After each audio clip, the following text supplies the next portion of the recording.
It says I have x minus 1, x minus 2, and x minus 3. On the denominator, I have x minus 2, x minus 4, and x minus 6. You can see the first thing is this term cancel out. Now, let's recall. If your factor cancel in a rational function, what does that indicate? It is discontinuous, but what does that indicate right here at this location? There's a hole. When you cancel your factor completely and it's disappear in the denominator, this tells you you have a hole, okay? So for your factor, x minus 2, we're gonna have to set that equal to 0. At this location, you have a hole because the factor get canceled, okay?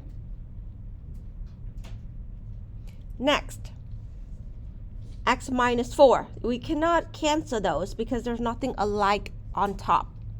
So then that means another number that x gonna be 0, that's gonna make this factor 0, is 4. And since you cannot cancel, what does this indicate? A vertical asymptote. So these are vertical asymptotes. And we have 2 of them. I hope you see that because there's another one right here. So these are vertical asymptote.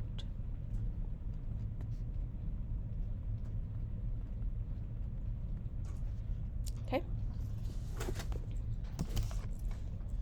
So this one right here, hopefully you know that if this is a hole, this is called removable discontinuity.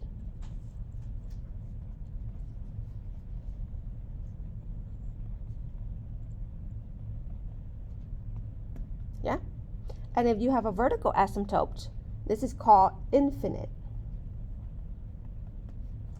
discontinuity.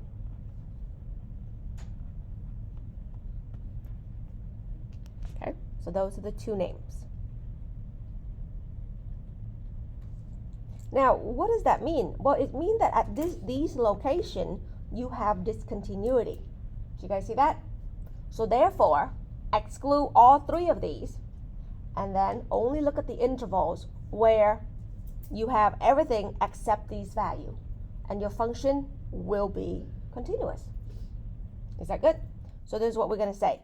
Well, since g is a rational function, g is continuous on anything that is not 2. So we can look at it through this lens. Okay?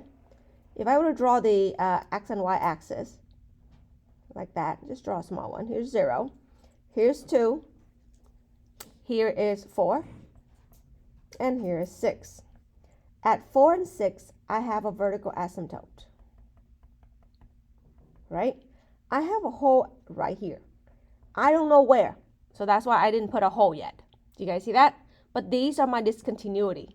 So therefore, exclude all 3 of these. So I can say, well, I can go from negative infinity all the way up to 2.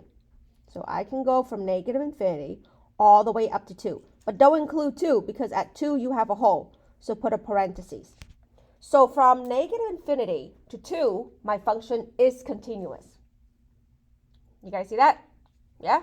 Now, from 2, if I go to 4, anything in between here, the function is continuous.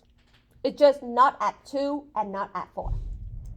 So then, therefore, we can write the function is also continuous on the interval from 2 to 4. So anything in between here, between the hole and the vertical asymptote, the function is continuous. And then anything between 4 and 6. So another one, union, from 4 to 6. Anything in the interval between 4 and 6, your function is continuous. Don't include 6, don't include 4, because at these 2 locations, you have vertical asymptote.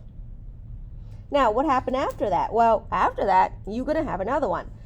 There's another piece here. We don't know where, but we know that that piece is going to be continuous from 6 to infinity. So these are the interval where your function is continuous. Notice I don't put bracket Once you put bracket, that means you including the endpoint. We don't want to include the endpoint because this location is where discontinuity occurs, except on the negative infinity and on the infinity interval. Any questions on that? Is this okay? All right, we're going to stop there for today.